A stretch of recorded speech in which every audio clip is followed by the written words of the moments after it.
Well, welcome to this annual evidence session with the Chancellor here at the Economic Affairs Committee of the House of Lords, and we're delighted that we are joined today by Right Honourable Rachel Reeves, Chancellor of the Exchequer, and with her Beth Russell, Second Permanent Secretary at Her Majesty's Treasury, and Stephen Farrington, Director of Fiscal Policy at Her Majesty's Treasury.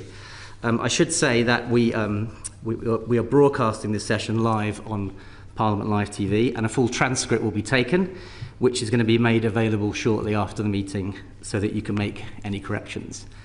Let me start, Chancellor, by asking you a general question about the economic moment that we're in. It's a time of huge economic challenges, ageing population, stagnating growth, fragile public services, the need to adapt to climate change, tariffs from the US, and our fiscal position is also very challenging, with record borrowing, the highest tax take for many years.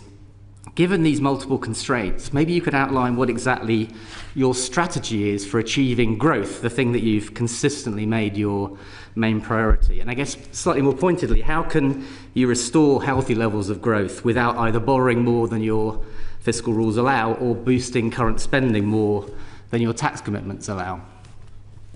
Well, thank you very much, Lord Wood, and it's a real honour to come and address you for the first time as Chancellor of the Exchequer, so thank you for giving me that opportunity today. As you say, we are living in an age of insecurity today, and economic policy has to respond to the moment which we live in. At the same time, we also have a challenging economic inheritance with high levels of tax as a share of GDP, historic high levels of government debt, and then also economic growth that really for the last 15 years has been very poor by historical standards because of the weak productivity growth that we've experienced in that period of time. But just to sort of go to the sort of the first point that you raise about the sort of economic moment and that age of uncertainty and instability in which we're living in, the growth strategy has to be the right one for this era. You know, in different areas, a different growth strategy would be appropriate, but we have to respond to the times we live in. And so that's why our growth strategy is about building resilience and stability. And we've sort of got these sort of three pillars that we think about in terms of our growth strategy. First of all, the pillar of stability, then the pillar of reform, and then the pillar of investment. So I'll just take you through those in turn. But I think also, hopefully, that will explain how they link to the fiscal rules that I brought in the budget last year. So the first pillar is around stability, and that means having fiscal rules that you stick to, because there's always fiscal rules, but they tend to change quite regularly. And so the sort of fiscal rules that we've introduced both embed stability, but also prioritise investment. So the stability rule is that we have to get day-to-day spending funded by tax receipts. That's something that hasn't happened for, well, at least a couple of decades. And the second rule is the investment rule, and I'll come on to that in a little bit, but getting debt down as a share of GDP, but subject to that being able to invest in things that improve our productivity performance. So separating out day-to-day and investment spending, because otherwise it's just too easy to squeeze investment spending, which is absolutely essential for delivering that long-term growth. So stability is the first pillar, and it's that stability which has enabled the Bank of England, the MPC, to cut interest rates 4 times in the last year. And despite the challenges, and we have faced challenges this first year, and the international geopolitical backdrop is probably not one that any government would want, but that is what we have. But despite that, in the budget, in the spring statement, and in the spending review, we showed that we were able to stick to those fiscal rules, that we had the political courage and strength to stick to those fiscal rules, and we will continue to do so. The second pillar of our growth strategy is around reform, and that reform is really wide-ranging. So reform to the planning system, and planning and infrastructure bill is before your House at the moment. And I would encourage Lords, when they're looking at that bill, to think about how quickly we can get it signed into law, because the quicker we can do that, the quicker we can actually get things building in Britain again. And one of the big challenges we've faced, and it's a similar challenge to other countries as well, is the difficulty in actually getting things done, whether it is building transport infrastructure, energy infrastructure, the homes that we need, the digital infrastructure, which is so important now with the growth of data centres and technology and AI. So being able to get things built. So the planning and infrastructure bill is absolutely crucial to that. We've got the pensions reform, which is unlocking long-term patient capital to help grow our economy. The regulatory reform, which you would have seen at Mansion House. You also would have seen from what the Environment Secretary and Sir John Cunliffe have done in terms of water and regulation of the environment. And trade policy is also an important area of reform, where in the first year of this Labour government, we've managed to be the first country to get a trade deal with the US. We have got a reset with our relationship with the European Union. We have agreed a trade deal with India, and we are progressing trade deals with Switzerland, the Republic of Korea, and also the GCC. So that's reform. And then the third part is investment. And investment is a mixture of both public and private. So the fiscal rules that I set out in the budget last year have unlocked an additional £120 billion of capital spending during the course of this Parliament, which is why in the spending review I was able to set out £750 billion of capital spending during the course of this Parliament.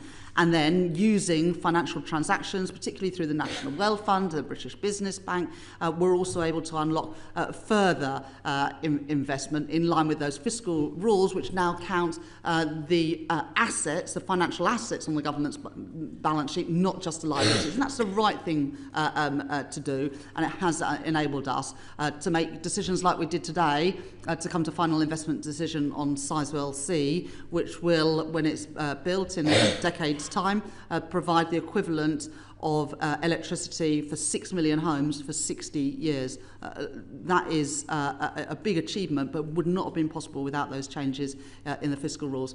I know that's a lot of detail, but that is my growth strategy. Thank you for that full answer and strategy. Just a quick follow-up then.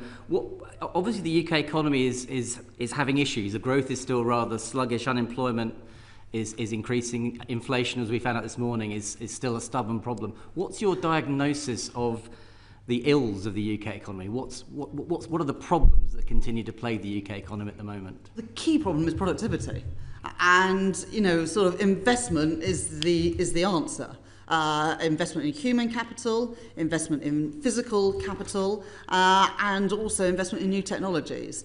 That's both public and private sector, but I think we've got the lowest private investment and lowest total investment as a share of GDP of any country in the G7. The result of that is that our productivity performance has not kept pace with our competitors and similar countries around the world. And that's why the fiscal rules that I've set out do treat investment spending different, because what you saw, and you saw this in the previous Parliament, and the plans that we inherited saw public investment as a share of GDP fall to 1.7% to GDP, and we're instead going to keep it at 2.5%, 2.5% of GDP. The easy thing to do as a Chancellor is to cut capital spending, because, frankly, you're not likely to be the government that sees the benefit, the full benefit of that capital spending. But we're not going to keep making those short-sighted, wrong decisions, which is why we've set out those changes to the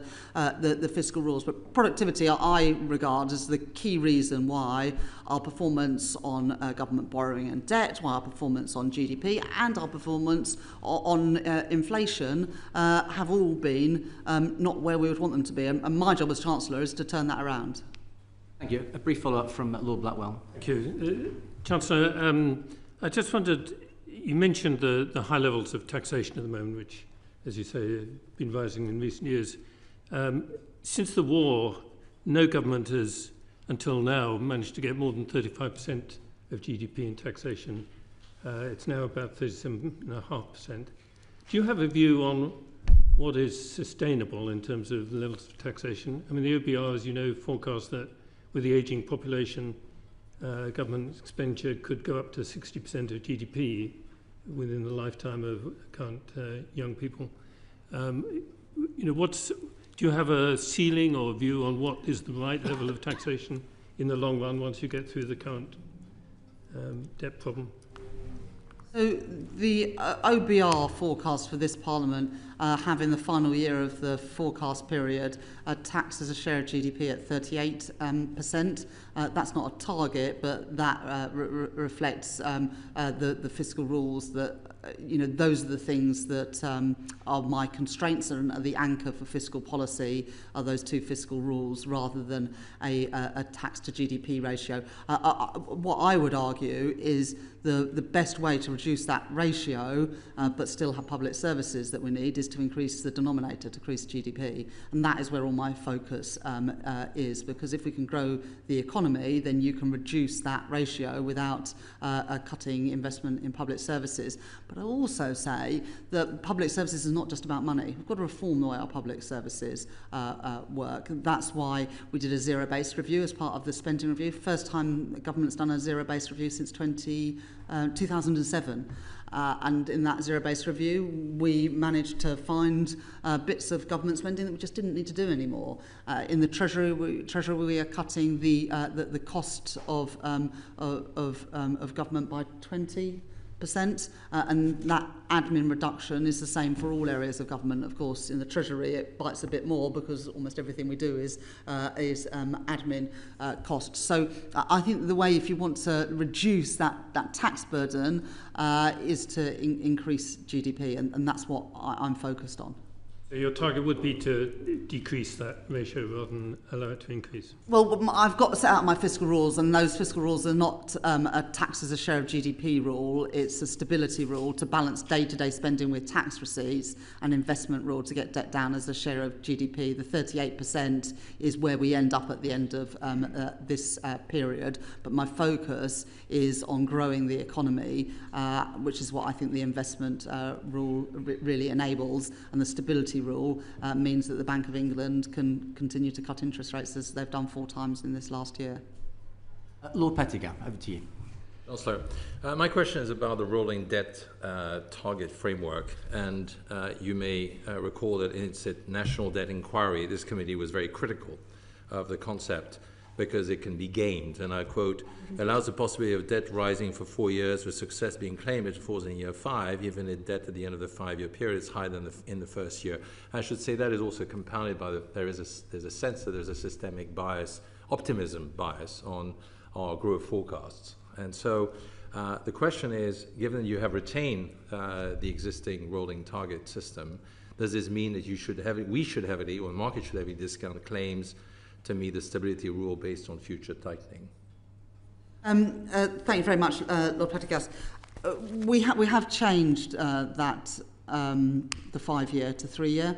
And so in the first year, it was 5 years, then it becomes 4 years, then it becomes 3 years, and then it rolls 3 years after that. So for the first 2 years, actually there's no rolling, we just move towards it.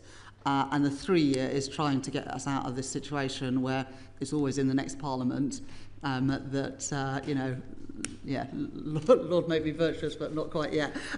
So the whole point of bringing it forward 2 years is so that the horizon isn't too far in the future, and also because of debt dynamics, you can't you can't game the system, because if you are taking on more debt, then you have those debt servicing costs that push up the debt to GDP ratio in future years. So I think the 3-year target is the right one. You'd never want to have it for that year, but I think the 3 years is right. But if you look at the OBR forecasts, it has us currently meeting both rules, the stability rule and the investment rule, 2 years early at a 3-year horizon, not a 5-year horizon, and it has both debt to GDP and the deficit as a share of GDP falling over that 5-year horizon. So it's not flat and then falling in the 5th year, which is, I think, the criticism of how the system has been gamed in the past. I don't want to meet the fiscal rules in that way. I want to genuinely meet those fiscal rules with policy that is sustainable, which again, to come back to this point,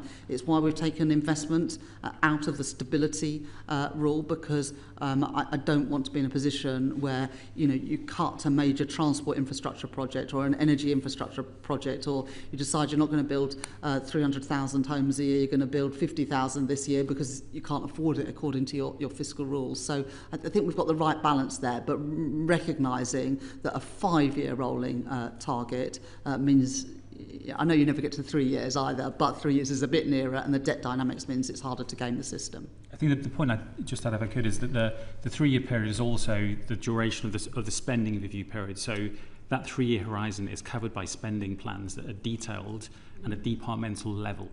So I think that guards against some of the sort of Augustinian approaches that you've seen in the past for those sort of rolling targets. I may just one more question. And so is it fair to go back to the comment on, and your comment on GDP being effectively the GDP growth, or productivity growth being the core variable and the whole multivariable model?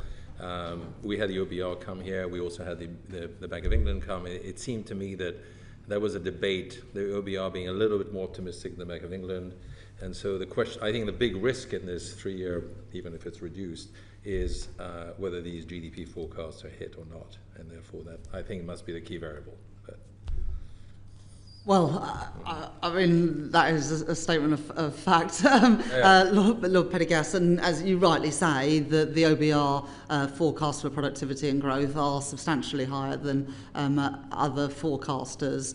We are at the moment on track to meet the OBR forecasts for growth for this year.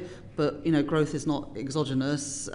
We can have an impact on growth, and that's why we're pursuing these policies around reform and investment to try and make Britain the most attractive place to start, to scale, to grow a business, and also for inward investment to come. And, today, when we announced final investment decision for Sizewell C, not just government money going into that, but EDF investment, Centrica, Amber, and the Canadian Pension Fund, CDPQ.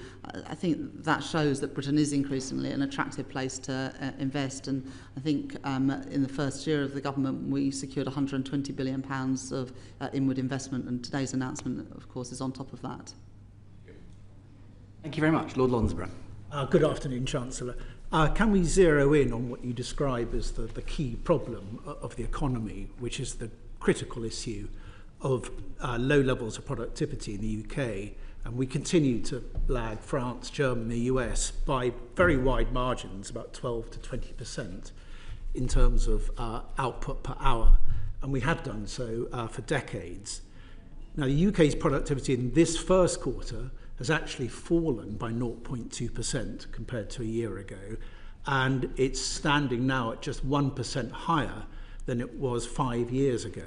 And it may well drop in Q2, given what's happening to GDP numbers.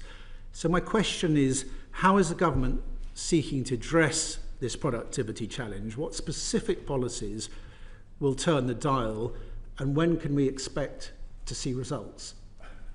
Yeah, so there are sort of 3 things that affect, I guess, the productivity numbers. It's physical capital, labour supply, and that's the quality of the labour supply, so human capital as well as the numbers, and then total factor productivity, so technology. On capital, I'd say, sort of an assessment of the first year. I think on physical capital, that's where we've done most. In this first year, I've mentioned the £120 billion of extra CDEL capital spending by the government over the 5-year period, keeping capital spending by government flat as a share of GDP rather than it falling actually quite substantially, which is the plans that we inherited, but also using financial transactions through the National Wealth Fund and the British Business Bank and other public financial institutions to have additional capital spending, and then using things like the National Wealth Fund to leverage in private investment, 3 times as much private investment, and actually that's the model we've used as well for Sizewell C, where the National Wealth Fund is the sort of debt underwriter for that project. And as I said to Lord Pendergast, we've managed to bring in £120 billion of private investment just in this first year of the Labour government. On labour supply, you would have seen, despite the increases in the unemployment rate, we've also seen an increase in the employment rate. And those two things can obviously be consistent, because what we've seen is a reduction in economic inactivity. And that's really positive, because we are still the only OECD country, I think, that's got a lower participation rate in the labour market than before the pandemic. And so reducing those economic inactivity numbers are absolutely crucial. The first step is that you move from being inactive to looking for work, and then hopefully you move into work. And there are still around 650, 700,000 vacancies in the economy. And we want to better match the people that are available for work with the jobs that are available. And we want to help those people who are currently economically inactive, whether that's because they took early retirement and maybe now perhaps regretting that, and that is the experience of some people during the sort of COVID period, whether you are a parent who is struggling to balance work and childcare, or whether you're one of the growing number of people on sickness and disability benefits, where we know that there are many people who are desperate to work but are not given the support. We also, in the spending review, invested significantly in both apprenticeships and further education, because that has been the sort of Cinderella service of the education system this last decade and a half. It's great that we've got 50% of kids going to university, but the 50% who don't, which in my constituency in Leeds Western Pudsey, there'll be the majority of kids don't go to university. So investing in FE and apprenticeships is really crucial for this government and our wider objectives around opportunity. So we've done some of that spending review, but I certainly think that's an area where we can do more to address the productivity issue through improving labour supply and human capital. And then the last thing is around sort of technology, total factor productivity. And Andy Haldane, former chief economist at Bank of England, talks about this long tail of low productivity firms. And the DSIT secretary, Peter Kyle, he's sort of got three focuses in his area. First of all, it's attracting businesses that are at the technological frontier. Obviously, that is crucial for growth, and we're very good at that in Britain. We've got a lot of very high-skilled people. I was at Imperial College this morning. That's an area where we are good, but we shouldn't rest on our laurels. The second area is using technology better in delivering public services. That's this issue about not just how much we spend on public services, but about getting value for money. And then the third is the sort of point around that long tail of productivity, about better take-up of AI and technology by smaller businesses and less productive firms. And so we're working in all of those areas, and there is a big opportunity. The IMF and others say that if we integrate AI and technology, we could boost productivity by 1.5%. Over the next 10 years. So there's huge opportunities there, and we've got to seize them, but we are very focused, as I hope you can tell, on that agenda. And can I ask you about the fiscal impact of continuing low productivity, in that the OBR admits that its productivity forecasts are, to quote them, the most important yet uncertain forecast judgments they make. And they admit to the fact they've been successively too optimistic on productivity forecasts. And if current productivity trend forecasts that are assumed by the OBR of 1% growing to 1.2% over the forecast period to 2029 currently looks very optimistic, and certainly that's the Bank of England's view. What will be the fiscal consequences if productivity continues at the current low rates, which averaging about 0.2% per annum over the last 5 years? Yeah, so the OBR forecast long-term productivity growth of 1.25% a year, and the Bank of England have a forecast of 1% a year. Both are very low by historic standards. Productivity over a long period of time is higher than that, but as you rightly say, the last decade and a half has been lower. So I guess you've got to decide whether you think that you should just look at a short period of time for what average productivity is, or long-term productivity, or whether you should look at a longer time series. And the OBR, as they've said, are looking at that at the moment. But perhaps I'll pass on to Steve to give a bit more detail. Yeah, I mean, I saw the evidence that David Miles gave, and I think he gave a sort of balanced assessment of where the OBR had come out, which is that they think that productivity has been depressed by a series of shocks over the last 15 years. But even abstracting from that, they're certainly not expecting productivity to return to the pre-financial crisis levels of 2.5%. But equally, you can veer into the too pessimistic, into the views that the recent numbers we've seen at 0.2 are like to persist, and their view was that there were reasons both to expect that the sequence of shocks might not continue, but also that there is potential for future technologies, in particular AI as a potential new general purpose technology, to be a source of the innovation that you need in TFP growth that supports their forecast of productivity gradually picking up to 1.25%. I think one of the elements I would add is to the list that the Chancellor gave of policy measures is the impact of the government's planning reforms to support productivity, which the OBR scored as increasing GDP within the 5-year forecast, which is also a very good example, I think, of coming to your first question, Lord Wood, of how is it possible to sort of increase productivity given the constraints of the fiscal position. I think those steps on planning are a really good example of how it is actually possible to do that. My concern is probably more about the short term, in that the current forecast in the OBR looks very optimistic and I'd say ripe for downgrade, and that's echoed by the consensus of independent forecasters. And I think the Bank of England has actually downgraded its productivity forecast to 0.6 or 0.7%. So that's going to have an immediate fiscal impact this autumn, is it not? The Bank of England's forecast of productivity, long-term productivity growth, is 1%. Long term, yes. Yeah, and that's what sort of drives the models, really. But the OBR is higher than that. The number I gave you earlier was just slightly wrong. So the IMF analysis suggests AI could boost UK cumulative total factor productivity over the next 5 years by 1.4%. And so I guess that's the point that sort of Steve Farrington is making, that there have been a series of shocks over the last few years, whether it's the sort of global financial crisis, COVID, Russia's illegal invasion of Ukraine, that have all had a negative effect on productivity and growth. But actually, if you look at some of the underlying drivers of productivity, that there is perhaps a reason to be more optimistic in the future if we can contain some of those shocks, in part by building a more resilient economy, and that's what we're trying to do with clean energy, homegrown energy, for example.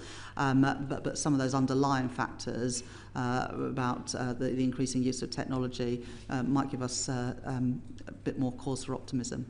Thank you. Lord Turnbull. I don't know whether on your desk you have Kraft Hamlet's complaint, when sorrows come, they come not as single spies but in battalions. So let me pick up one of those battalions, which is demographics.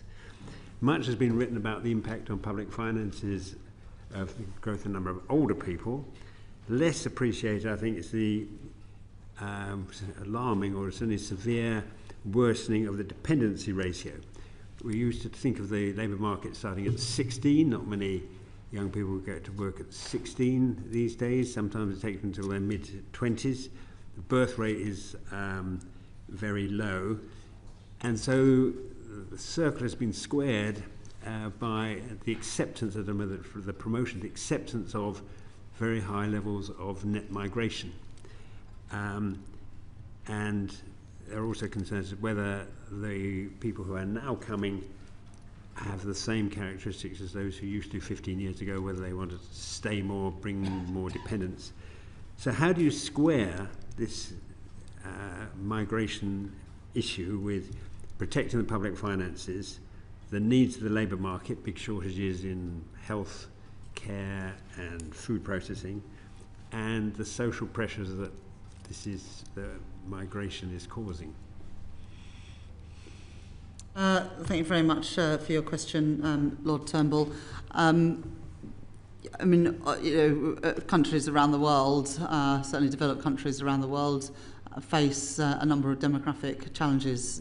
The UK is not the worst by a long way, but we do face some of those demographic challenges as well. As you would have seen on Monday this week, we launched a pensions commission to look at the adequacy of pensions in retirement and also the state pension age. I think one of the most transformational pieces of public policy in the last couple of decades is automatic enrolment into pensions. That's brought 11 million people into saving for retirement who weren't previously doing so. But the truth is, a lot of people, even with automatic enrolment, find that their pension pot is not worth as much as they need it to be worth on retirement. And so that's why the Pensions Minister, Torsten Bell, has just started that piece of work, led by, is it Susie Morrissey, is doing the Pensions Commission? I think it's Susie Morrissey doing the work on the Pensions Commission, and then Baroness Drake and Sir Ian Cheshire, and Nick Pearce, Professor Nick Pearce, are doing that wider piece of work on the adequacy of pensions. So that's important work that is ongoing. You'd also see in the pensions bill is making its way through Parliament at the moment to create those mega funds in pensions, so that when people do save for retirement, they get a better return on those savings, more similar to what you've got in Canada or Australia or the Netherlands, for example, where you've got a smaller number of big pension schemes that generate better returns for savers. And what I set out at my Mansion House speech last year, and then the pensions bill is aimed at a consolidation in pensions, and the Mansion House Accord, which we agreed with, around 90% of the biggest pension funds have agreed to invest 10% of their main funds in private assets, of which half should be in UK assets. So there are opportunities here, as well as concerns around sort of fiscal sustainability. In terms of immigration to meet the sort of skills need and the labour demand in the economy, my first answer will be, well, there are a lot of people here in Britain who are not working, either because they are unemployed or because they are economically inactive. We've got 20% of people of working age who are economically inactive, and we've got an unemployment rate of just over 4%. And so I do not think that businesses should always resort to the immigration lever to fill vacancies. We need to do much more to train up people who are already in this country. There are those 650, 700,000 vacancies in the economy. There are plenty of people of working age in this economy. With the right support, they should be able to work. And that's why in the budget last year, I set out a series of trailblazers working with the directly elected mayors to help people in their mayoral combined authorities to get back to work, with a focus particularly on young people. We've got 1 in 8 young people not in education, employment or training. That is not acceptable, and we need to do much more to make sure that those opportunities are there for those young people. And it's why as well we've announced £1 billion of support to help people who are currently not in the labour market back into work. So, immigration has always played and will continue to play an important part of the skills mix, but we can't just turn to the immigration lever. We do need to do much more to train people up who are already in this country. One quick supplementary. You said it in the past, it was the easy thing was to cut capital. You changed the rules to favour capital more. But the first thing you announced, I think more or less, was the cancellation of 2 major roads projects, Arundel Bypass and Stonehenge. Would you have done that now under the rules that you are now operating now? Yes, because the reason you gave was they couldn't be afforded. Didn't say anything about whether they were good projects or not, you just said they couldn't be afforded. We've set out £750 billion of spending during the course of this Parliament, but of course, through the course of the spending review, there were plenty of projects that we had to say no to. because even with £120 billion more public investment than the plans we inherited, you still can't do everything that everybody would like to do. There's always going to be more demands on public resources than we have money available, and we have to prioritise because there is not a limitless pot of money as much as people might like there to be, or sometimes think there is. So even with the additional money available, we still have to make priorities. I'd also say this, we did have to cancel things, but we cancelled things where the money was not there.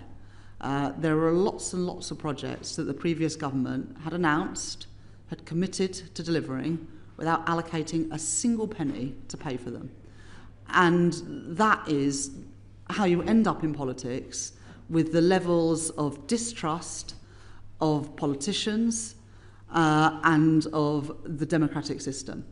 And I do think it is unforgivable to make a load of commitments without having a single clue about where the money was going to come from. I'm not going to do that. And it doesn't mean you're going to have to disappoint people sometimes, but I always think it's better to be honest than to say that you can achieve something without saying where the money's going to come from. And that's why we've just done a multi-year spending review where we've settled departmental budgets for day-to-day spending for 3 years and for capital spending for 5 years. And alongside that, we've published a 10-year national infrastructure plan. Difference between this and what we inherited is every single thing that we've said we're going to do in the next 3 years for day-to-day spending and the next 5 years for capital spending is fully funded, fully costed. And that is very, very different to the plans that we inherited. So yes, we had to cancel things, but we had to cancel things that would never have been delivered because there wasn't a single penny allocated to them. Lord Blackwell. Thank you. Chancellor, one of the other long-term challenges you're having to deal with as Chancellor is the rising cost of welfare. This committee recently completed a report on the economic impact of long-term sickness.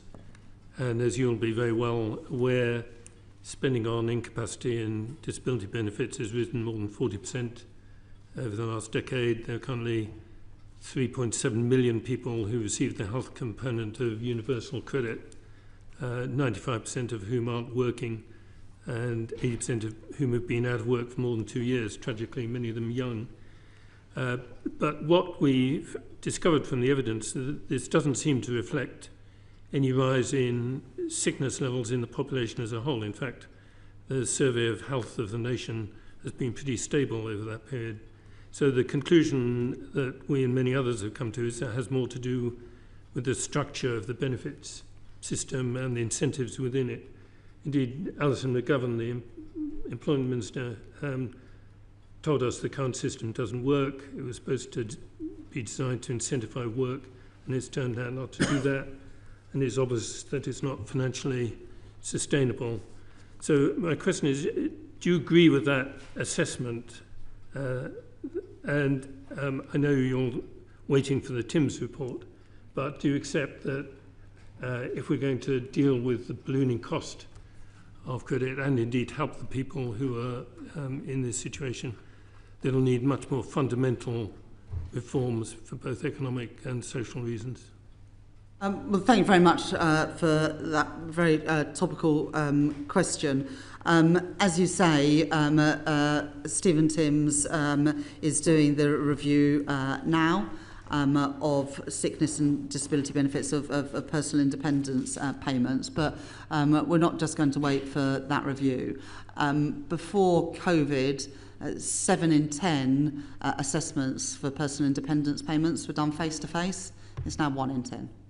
I don't think anyone truly believes that those assessments are going to be as effective on the phone or on Zoom or whatever as they would be if they were face-to-face by better trained and better supported assessors. And so we are changing that by recruiting and giving DWP the resource to have more trained assessors and more face-to-face assessments to ensure that people who need the support get it. But then people who are able to work are given the support to get back into work. At the same time, we're providing £1 billion worth of support to help people who are economically inactive back to work. And that will also include supporting NEETs, where I think that the biggest crisis exists, because we know that if you're out of work early in your working life, you are going to earn less and be in work less over the whole period of 50 years that you should be in the labour market. So a real focus on back to work support and face-to-face assessments, as well as the TIMS review. On universal credit, we are making reforms. We are, in real terms, reducing the health element of universal credit and increasing the standard allowance, because we know that a lot of people have found it almost impossible to live on the standard allowance, and all of the big charities, Joseph Rowntree, etc., say the standard allowance was not enough to live on, and so people were doing their very best to get onto the health element. And once you're on the health element, you don't have to be actively seeking employment. So narrowing the gap between those two benefits, I think, is one important way in which we can encourage more people to be actually looking for work. I'll also just give you a couple of statistics which I think are quite telling about people on sickness and disability benefits. There are 200,000 people who are claiming health and disability benefits who said that they would work if the right job and support were available. It's 200,000 people. An additional 1 million people say that they would be able to work in the future if their health improved. And so the investment we're putting into the National Health Service on both physical and mental health, as well as that targeted back-to-work support, is about enabling people and giving people the support that they need to access work that is appropriate for them. We're already seeing a reduction in the economic inactivity rate. That is really encouraging, but there's an awful lot more that we need to do to help more people of working age have the fulfilment that I believe comes from having a job. I'm sure you'll be the first to say this isn't just an economic issue, but would you measure your success by the fact that in 5 years' time there ought to be a lot fewer people on health-related benefits and a lot more of them in employment? Well, let's just be clear, even with the original plans in the legislation, you would have seen an increase in the number of people on personal independence payments. All our plans would have done was to stem some of that increase. I want more people to be in work. I believe it is good for them, good for their families, and good for the economy. You're half as likely to be in poverty if you are in work compared to if you are on benefits. We also need to support people in work with greater security in work, which we're doing through the Employment Rights Bill, and also by a wage that you can afford to live on, which is why we increased both the national minimum wage and the national living wage in the budget last year. So I do want to see more people have that chance of meaningful employment, which is why we're investing in skills and training, and it's also why we're putting that support in to help people back into work. And the TIMS review, of course, is looking at that gateway to sickness and disability benefits. A related question from Lord Vergie. Thank you, Chancellor. What are the fiscal consequences of the government's concessions to ensure the passing of the benefits bill? Does the short-term volatility in government policy undermine the UK's fiscal credibility? And how are you going to address some very painful long-term decisions we have to make with the short-term volatility in government policy at the moment? So, as the Secretary of State for Work and Pensions said at the time, of course there is a cost for the changes on the welfare bill. The OBR will do their costings in the autumn and will set that out. probably in the tune of £5 billion.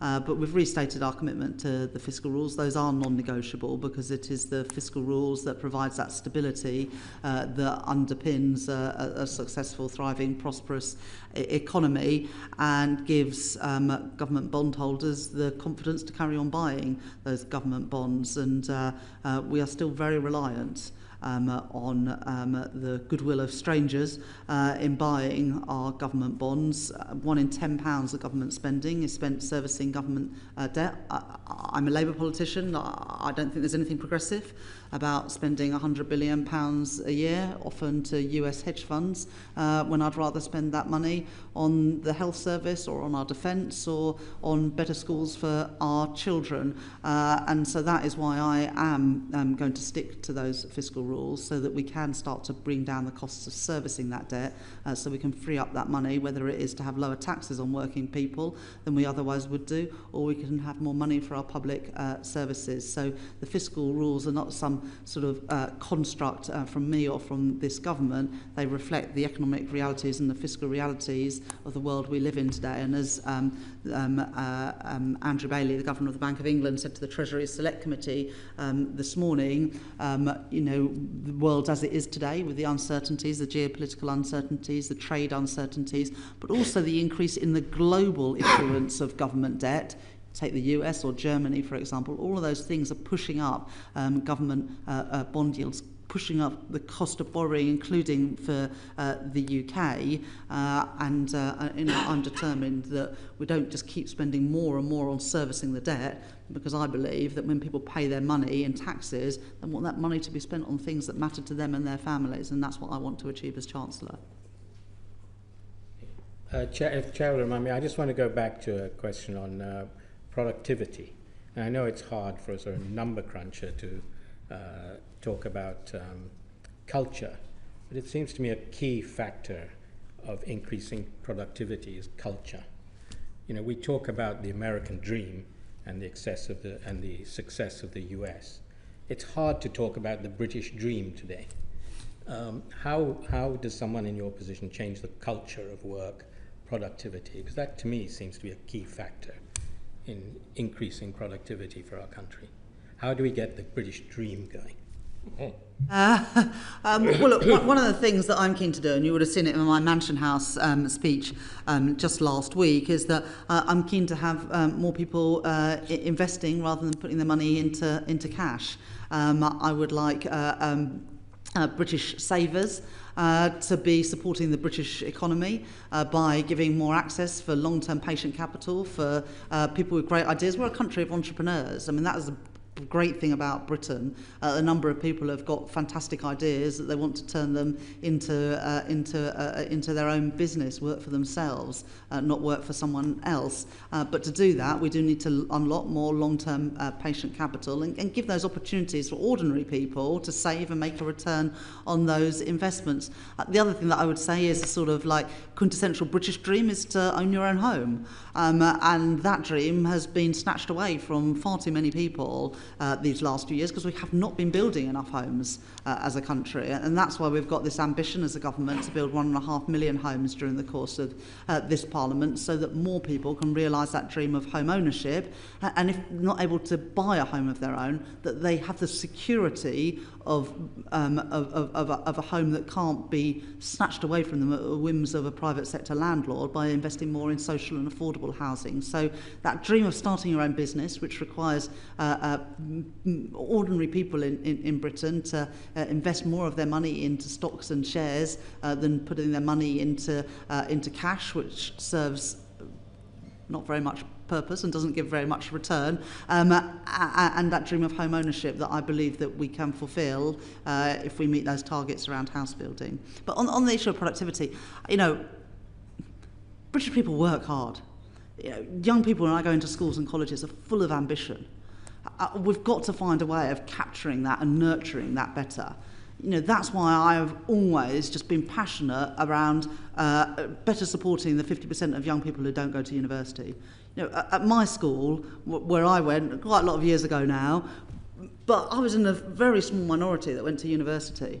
And government carried on investing in my education for years, very expensively. But the girls that I went to school with didn't have those opportunities. They left school at 16 or they left school at 18, and they never had the opportunities that I had, despite being bright, because they didn't have those aspirations. Those aspirations weren't nurtured in them. And if they then wanted, a few years later, to go to college, they'd have to pay for it themselves, rather than, like me, having their education paid for. And even today, with tuition fees, we are still putting huge amounts of money into the education of people that go to university.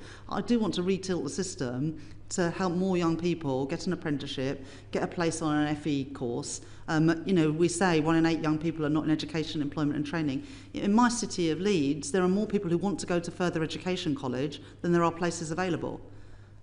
And then we say, they're not in education, employment or training, as if it's their fault.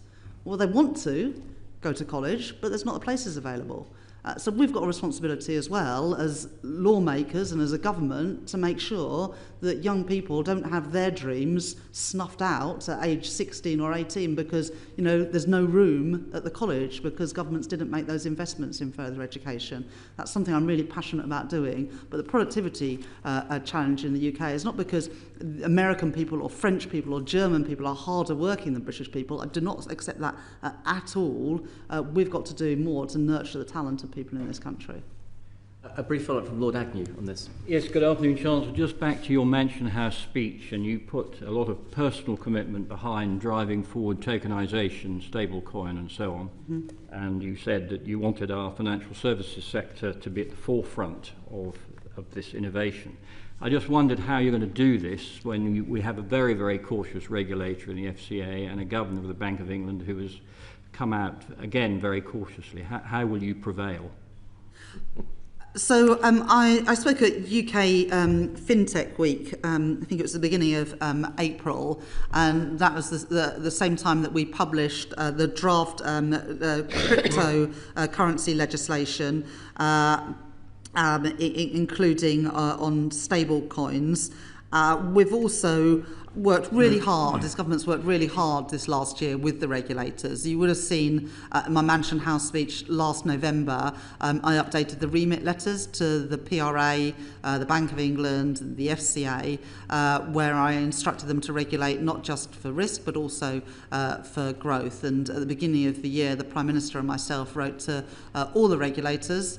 That was a lot of paper because we have an awful lot of regulators in this country. And in those letters, we asked the regulators to come up with new ideas of how they could support this government's number one mission, which is to grow the economy.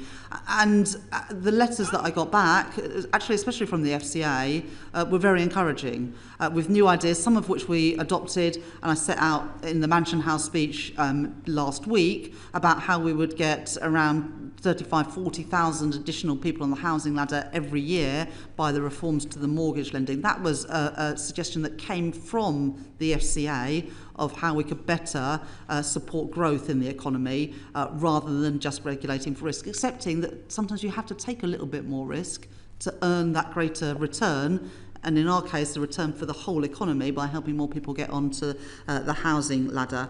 The FCA and the Bank of England have also set up a digital securities sandbox, which is really popular, not just with UK crypto and stablecoin and digital assets businesses, but actually internationally as well. And we're attracting that investment to experiment in new products, new services for customers. Last week, I published the digital markets strategy, and key to all of this, I guess, my sort of philosophy around it is, we want to be pragmatic. We've always, as a financial services capital, been really good at encouraging innovation. And there is huge amounts of innovation going on in digital assets. We're leading the way in things like Digit, which is a digital gilt instrument, which again is leading the way for countries around the world.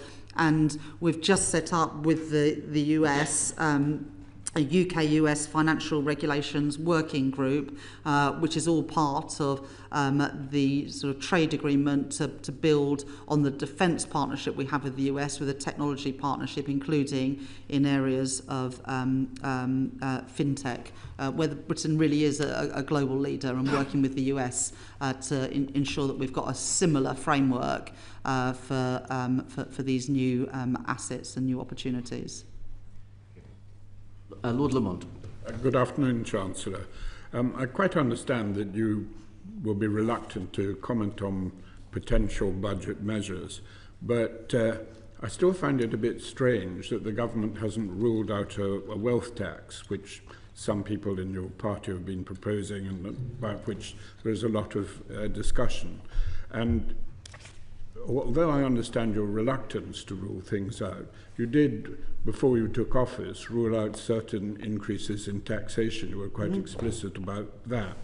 Surely just the whiff or suspicion of a wealth tax is rather undermining confidence, or carries the risk it will undermine confidence. It wouldn't be far better just to rule it out? So in our manifesto, we made a commitment around the key taxes that working people pay: income tax, national insurance, and VAT. But you'll know from your own experience, Lord Lamont, that if you start saying no to other taxes, then as soon as you don't say no, people will assume that's the one you're going to increase. And so it is right, and this is with respect what you would have done and did do in my position, is that you rightly said that taxes are matters for a budget, and we'll set out our policy there. Well, I'm sorry I can't get you to be more forthcoming. May I therefore switch the subject slightly to the subject of Lord Agnew and Lord Vergey's questions. That is the Mansion House speech and the remarks that you made about the need for greater risk-taking by investors, which I think is sensible and wholly welcome what you said. But risk-taking is not real risk-taking if it involves compulsion. And it isn't really changing the culture if what you propose involves compulsion. And therefore, the one reservation I have about what you said was the power to mandate pension funds to invest in certain assets. I understand you're only taking that in the pensions bill as a residual power, but why should you have it at all? Because that is not really going to achieve your objective of changing the culture. And could I put it to you, it's also at odds with the responsibilities of trustees of pension funds, and it also carries the risk that this power might be used to direct investments into particularly politically favourable projects. I'm not suggesting you would do that, but it is a risk. And if you really want to change the culture, you don't want compulsion at all. Right. Well, thank you very much for that question, which I will answer a bit more freely than the last one. You'll be pleased to know. So I think there's sort of two parts to this, Lord Lamont. There's the pension side, and then there's also the retail investment. So I'll take each of those in turn. I want people to know that we are serious about pensions reform, and that's for two reasons. First of all, people have been badly served by too many pension products in the UK, that they're not getting the returns on their savings that they would do in other jurisdictions around the world, because we have got too fragmented a pension system, too many small funds that don't have the economies of scale, do not have the expertise to make the best investments on behalf of their savers. And the reason that is so bad is that when people save for retirement, they are sacrificing consumption today, and especially at a time when the cost of living challenges are as acute as they have been in the last few years, for that money not to be working as hard for a saver as it could be, I think is really letting people down.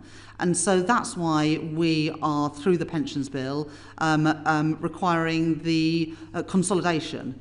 And that's not, we would like you to consolidate, the pensions regulator will have powers to consolidate. I think that's the right thing to do because the current system is failing too many people, and the lessons from Australia, from the Netherlands and from Canada is that a smaller number of bigger schemes deliver better returns for pension savers. And so both within the local government pension scheme, where at the moment we've got 96 different administering authorities, and we're going to take that down to 8 pools, but we're not going to say you can put your money in the pool if you want to.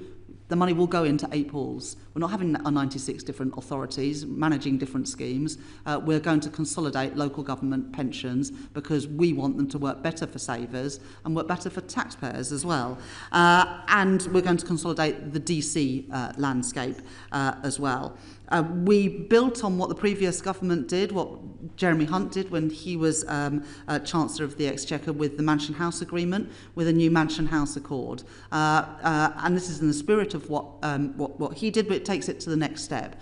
And that is that now 10% of assets in main funds will be invested in private assets. And I think around 90% of the biggest pension funds have signed up to this. But, and this is a sort of crucial difference, of that minimum 10%, at least half has got to be in UK private assets. And this is because we know that there are massive opportunities with infrastructure and also with private assets for growth opportunities, and we want British savers to be able to benefit from those opportunities here and abroad, but we want them to benefit from those opportunities here as well. We haven't mandated that, that's just happened. But mandation is there if things don't move in the way we expect it to. But there's no reason to use mandation because voluntarily the pension schemes are signing up to that. But that reserve power exists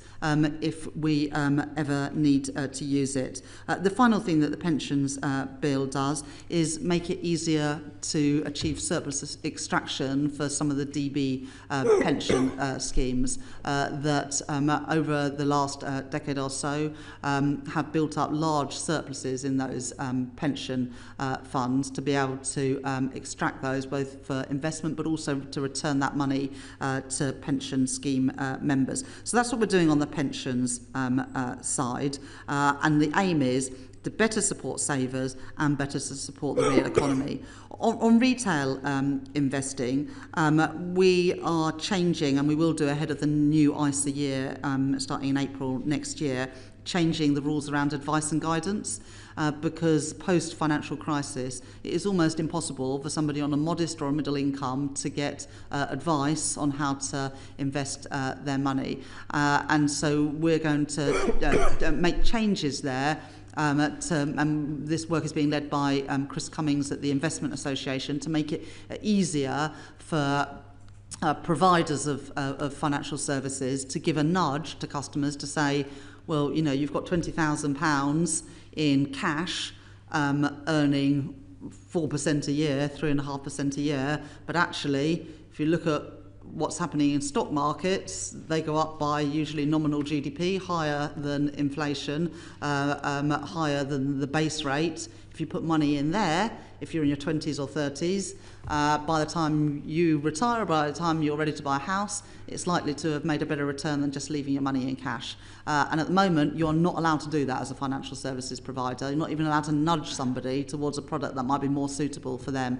And so that advice and guidance review and the change we're going to bring in is about encouraging people to diversify and to invest their money in a way that's probably going to be better for them. Yes, it involves taking a bit more of a risk, but an informed risk based on your circumstances for many people is probably better than the status quo at the moment. We are also looking at the ISA framework. We announced the long-term assets fund, is that what it's called?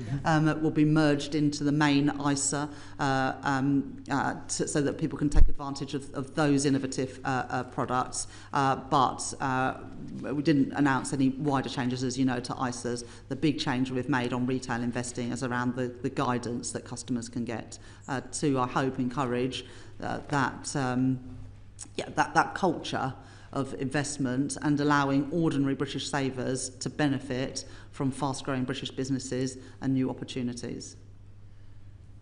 Just to say to colleagues in advance, we do have a hard 3:30 finish, so with apologies, we'll have to be brief in our questions in the follow-up. Lord Davis. Okay, follow-up. Good afternoon, Chancellor. I don't want to preempt Baroness Casey's review of adult social care, but do you accept that she's due to produce a solution to an oncoming crisis? And are we building into our plans for the future as I say, I don't want to preempt what conclusion it's going to reach, but my guess is it's going to involve a lot more money. And so where is that money going to come from? Yeah, fine. Thanks very much, Lord Davis. Baroness Casey's Phase 1 report will be published in 2026. That will look at how we can use existing resources better. A huge amount of money goes into social care, both privately funded and publicly funded. And I expect, like most public services, that money could be better used than it is at the moment. So Phase 1 is about quick wins, how to use the existing money in a better way. And Phase 2 in 2028 will be around the future arrangements, including around financing. In the meantime, we've set out that we're going to bring in a fair pay agreement for social care. We'll be saying more about that in the months ahead. The local government settlements that we made both in the first phase of the spending review in the budget last year and also in the spending review, the multi-year spending review last month, gave settlements for local government real terms increases in their spending, the first sort of sustained real terms increases for a number of years, as well as additional investment in the NHS of £29 billion a year. So, I think there is a wide consensus that the social care system needs reforming. We are making changes ahead of the Casey review, particularly around local government funding and fair pay agreements, but recognise that much more systematic work needs to take place, which is why we've published the person who can deal with intractable problems, Baroness Casey, to do the review. Thank you. Lord Razzle. Yes, I'd like to turn to the slightly thorny issue of the introduction of the rise in employers' national insurance contributions, which, as you know, has subsequently proved a bit controversial. I'm interested in what you think about the impact on employment, inflation. Obviously, the bigger companies are better organised to absorb this, although I think if you went into your local pub, if you had the time to, you'd find that the local pub, if it was still there, was complaining to you about the impact on it. Did the Treasury model the affected changes before you introduced that? And if so, what was the predicted effect? Thank you very much for your question, Lord Razzle. So when we came to office last year, and sort of links to the question earlier on from Lord Turnbull, we did face a situation where there were a number of unfunded spending commitments, and we needed to explain how we were going to pay for them. There were choices about how to address that. We could have increased taxes on working people. We could have cut public spending. I didn't think that they were the right choices, and so as a result, we did increase taxes on business and on the wealthiest in society by around £40 billion in the budget last year, and around just under 25 billion of that came from an increase in employer national insurance contributions. Now, recognising, as you say, that smaller businesses would struggle more with that, we increased the employment allowance to £10,500. So if you're employing the equivalent of 4 people on the national living wage, you wouldn't be paying any national insurance contributions at all. That was a doubling of the employment allowance. It means around 1 million businesses are paying either less or no more national insurance than what they were previously. But of course, on bigger businesses, especially employment-heavy businesses, do face or have faced an increase in that burden. But the counterfactual would have been either higher taxes on working people who have already had to absorb, the vast amount of the cost of living challenges. It would have meant cuts in public services that had already been starved of resources for many years under the austerity of the previous government, or it would have meant more borrowing, which I just don't think would be the right approach, and would have meant that the Bank of England weren't able to cut interest rates by 4 times in the last year. And of course those lower interest rates benefit both households, especially with mortgages or other lending, and also help businesses who have also paid a heavy price for the sharp increase in interest rates that we've seen over the last few years. So that money that we raised, including the national insurance contributions, we used to put our public finances on a firm footing, and also enabled us to put that additional money, £29 billion extra a year, into the National Health Service. So they were the right decisions in the circumstances that we faced, and I continue to defend those. The modelling by the Office of Budget Responsibility, I think, should be the place to go to look for the impact of policies. But you can't, in my view, look at individual policies on their own. You have to look at what the alternatives were, and I think the alternatives would have been an awful lot worse. Yes, well, I don't want to get into a debate about that. I don't necessarily agree with you. So what you're saying is the Treasury didn't model the effect of this, particularly in the hospitality sector, but the OBR may well. Well, you've read the OBR report, but I'll let Beth say a few words. In the normal way, we work very closely with the OBR on their, ultimately, what are their assumptions on the impact on employment, and we fed into that closely. We also did, as we do for all of our budget measures, sort of sectoral analysis and that kind of thing, but as the Chancellor said, a lot of that is also looking not at individual measures, but looking at the cumulative impact of those across the piece. Yeah, I'd just also say this. I've set out my policies and what this government are doing. And of course people can disagree, but then the onus on them is to say, well, what would you do? Because if you're facing a situation where you've got a lot of unfunded spending commitments, you could say, okay, fine, well, we won't do that spending. That's definitely a reasonable thing to say, and then you wouldn't have to increase the taxes. Or you could say, well, I want to pay for those public services that have been promised, in which case you can either borrow to fund that, and therefore you wouldn't have benefited, I don't believe, from the cuts in interest rates, and you would have paid higher costs of government borrowing. Or you could say, well, tax someone else. Well, that's fine, but you have to say who. But you can't support the increase in public spending unless you support the money to pay for it. And if you don't support the increase in public spending, that's fine, but you have to justify why you would not be putting in the additional £29 billion into the health service. We would have increased the bank levy, increased the tax on the technology companies, and taxed the gambling companies. So you could have got close to 40 million in that, but now it's not the time to debate. I mean, we could discuss that another time, but it is maths like that got us into the problems that we're in today. Baroness Wolf. Good afternoon, Chancellor. I'd like to go back to one of the things that you raised when talking about your reforms, namely planning and infrastructure. And I think everybody in this room is well aware of the history of the Back Tunnel, 359,000 pages of planning documentation before you get anywhere on the Lower Thames crossing and so on. And you particularly said that you would like the Lords to get the planning and infrastructure bill through fast. In that context, I think there has been some surprise expressed about the fact that the bill has come to the Lords with some government amendments that actually seem to make it easier than in the original drafting to block and delay things on environmental impact grounds. And I wondered if you could say a little about that, because it seems like a good moment to ask you to do so.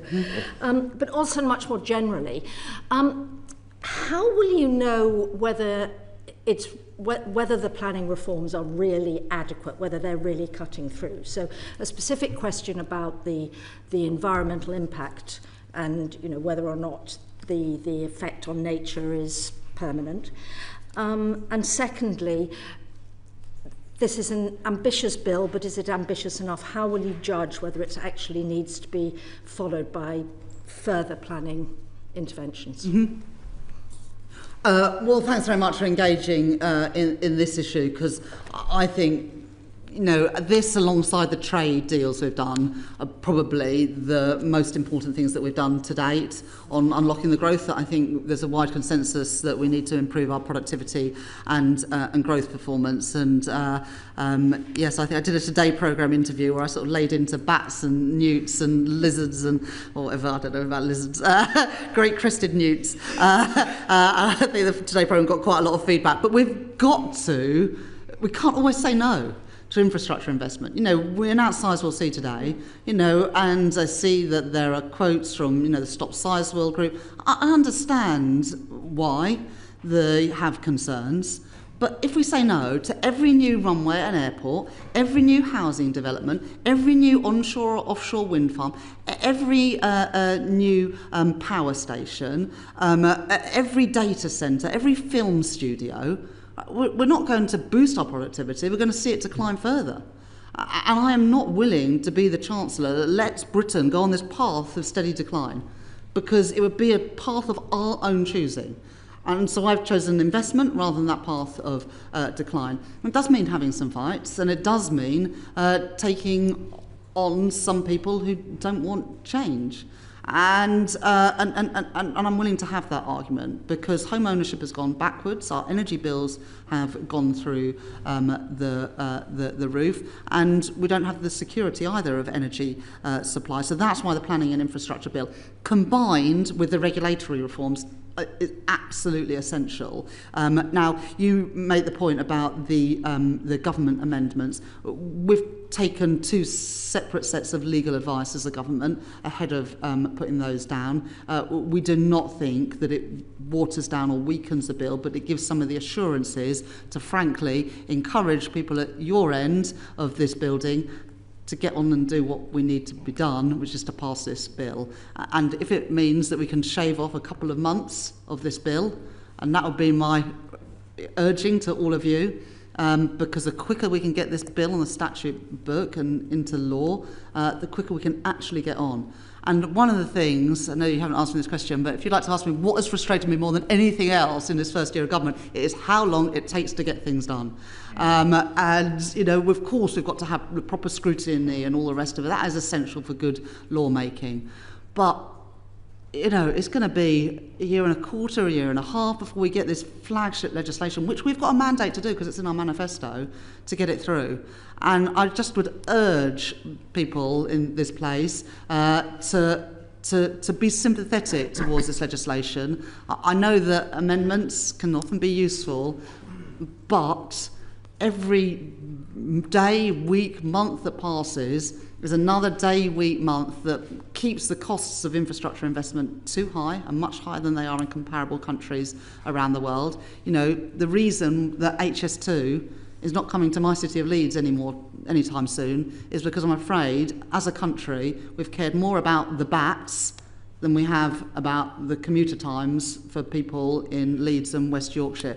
And we've got to change that, because I care more about a young family getting on the housing ladder than I do about protecting some snails. And I care more about my energy bills of my constituents than I do about the views of people from their windows. And again, we can have a debate about that, but that is where I stand, and that's why we're making these changes. And how will you know if they're adequate? If we get stuff built and if it's cheaper to do so. Do you have any sort of specific criteria for going, this should be that much shorter?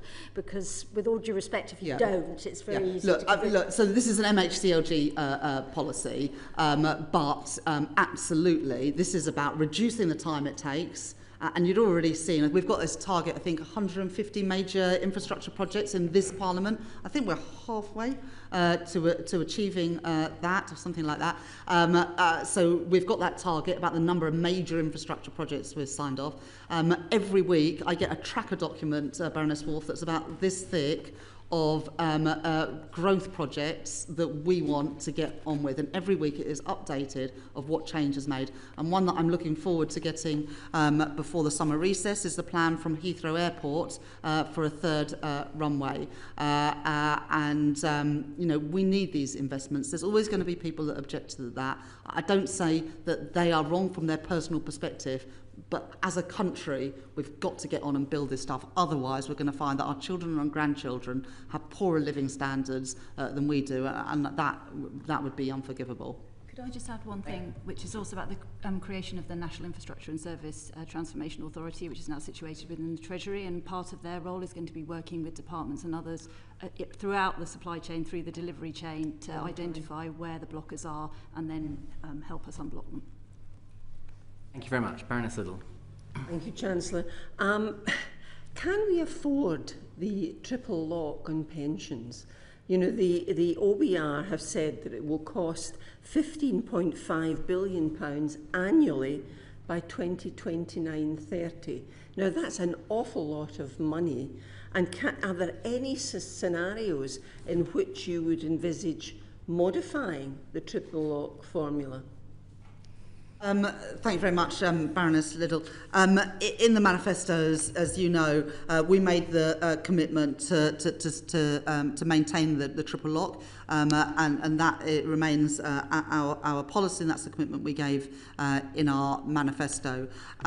We have, though, just launched, as I said in the answer to a previous question, the Pensions Commission to ensure that the state pension remains affordable, and also that people have adequate pensions in retirement. And so Susie Morrissey is doing this regular review of the state pension age for us, because as we live longer, especially if that is healthy life expectancy, we should work a bit longer as well. And then also this review around pension adequacy, because the decline of DB pension schemes and the returns that have not been as high as they should be on DC pensions mean that despite automatic enrolment, people still don't have the pensions that I don't think that they deserve. So we're looking at that long-term sustainability. And you know, despite making some changes a couple of months ago to the winter fuel payment, it is now the case that if you earn more than £35,000 a year, if you have income of more than £35,000 a year, you won't get the winter fuel payment, which saves around £400 million a year. That is the right thing to do, because in a fiscally constrained world, it isn't right that working people on ordinary incomes pay the fuel bills of wealthier pensioners. So we have made that change to make the pension system more affordable. Thank you. Thank you. And last question, Lord Liddell. One of the exciting things we talked about a lot in opposition was radical devolution in England. So the question is, Chancellor, are you prepared to devolve any tax powers to regional to mayoral and combined authorities? For example, discussion of a hotel tax, which might raise money for local cultural investment, which is very strong on job creation? And are we prepared to see a serious devolution of budgets as a result of devolution, particularly, in my view, on skills, where people at local level are much more likely to be able to identify what are the real skill shortages in their area? Yeah, I'll say a little bit, and then I'm going to pass on to Beth Russell. Beth, as well as being second permanent secretary at the Treasury, also heads up the Darlington campus, which has 8 different government departments. A really different way of working for the civil service, where you might sit next to somebody who's not in the same department as you, which I think is a great innovation. And Beth, as I say, has sort of really spearheaded that. At the spending review last month, we announced the rolling out of integrated settlements to 5 new combined authorities from 26-27. That's in addition to what we've already done in Greater Manchester and for the West Midlands combined authority. And also one of the things which I think will be most transformational in the spending review is the £15.6 billion settlement for 8 mayoral combined authorities for transport investment, which will see I've been an MP for 15 years in Leeds West, and it was long before that they were talking about a mass transit scheme, and we're the first government that have actually committed some money to it. In the North East, the tram will go to Sunderland, and in Greater Manchester, the tram will go, I think, to Bury and somewhere else, and in Sheffield I think it's going to be extended to Rotherham. So, and beyond mass transit, this is also about better bus services, new bus stations, etc. And in the West Midlands it's going to go to East Birmingham and then on to Solihull. But we've also, and again a lot of this work has been led by Beth, a review of the Green Book.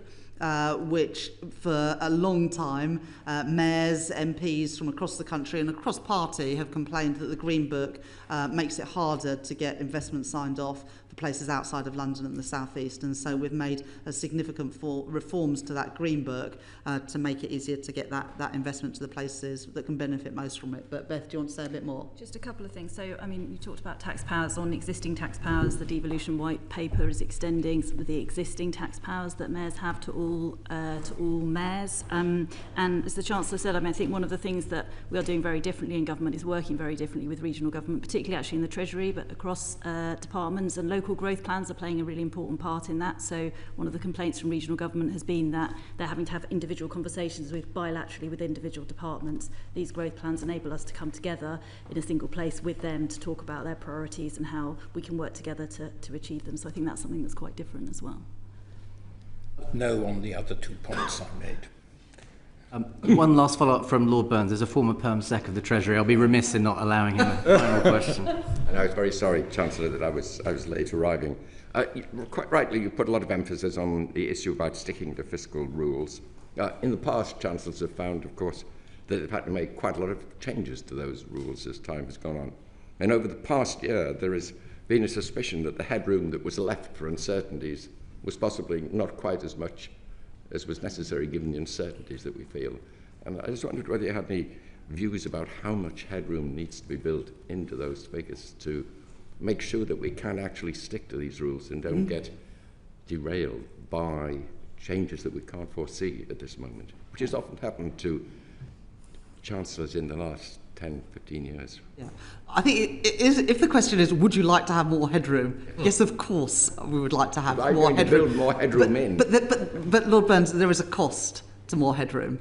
And the cost of headroom is either less spending in a world where there are huge pressures on our public services, or more taxes in an environment where Lord Blackwell and others have already pointed out that taxes are an historic high.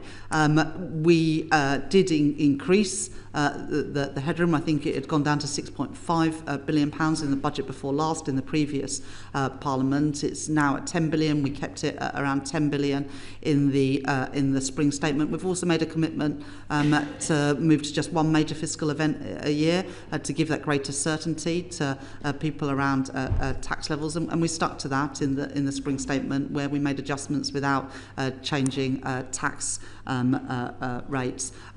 So, it would be wonderful to be in a world where we had less taxes, better public services, less debt and deficits, and more headroom. But I guess to come back to Lord Wood's first question, in this sort of age of uncertainty in which we live, how are you, how are you conducting your growth policy and your economic strategy? We're trying to build a more stable and resilient economy with fiscal rules that are clearly understood and will be stuck to, and then using as much as possible non-fiscal levers to grow the economy. Of course, fiscal levers including the investment rule to unlock public investment, but also all the things that are necessary to free up that private investment, because we know there is money available to invest, but it's not going to come to Britain unless we do what is needed to get better trade relations, better planning systems, better regulation, better financial sector, including on pensions, and that's what we're trying to achieve as a government. If in time it means we can build in more headroom, even better. But we're dealing with the world and the inheritance we have, not the one perhaps we might like to have had. Could I just have one point briefly on this question, as I have a close professional interest in it as well, is that I think that the focus on the size of the headroom, I think, underplays what I think could be a more important issue. Is what really matters is the quality and the credibility of the plan that sits underneath the size of that headroom. And you can have more or less credible plans for very different sizes of headroom. And so, for example, in the spring statement, the OBR showed that we were meeting those fiscal rules 2 years early at the 3-year horizon. We're in a position in which the fiscal rules are being met on the basis of legislated tax increases and spending plans that are underpinned by detailed 3-year spending plans at a departmental level. That's a very strong underpinning to the consolidation path, and I think is at least as important as the size of headroom, given the range of uncertainty that you mentioned. Thank you very much. Thank you very much. Well, you urged us earlier on to proceed in a timely manner on the planning bill, and we can assure you we've proceeded in a timely manner today because we've hit 3:30 exactly on the mark. Thank you to you and your team for coming today. We really appreciate it, and I'm sure you'll be setting an example, working hard and raising productivity over the summer, but we wish you at least some time when you're letting your productivity slip at some point over the next couple of months. Thank you very much for your time, and with that, I end the public meeting.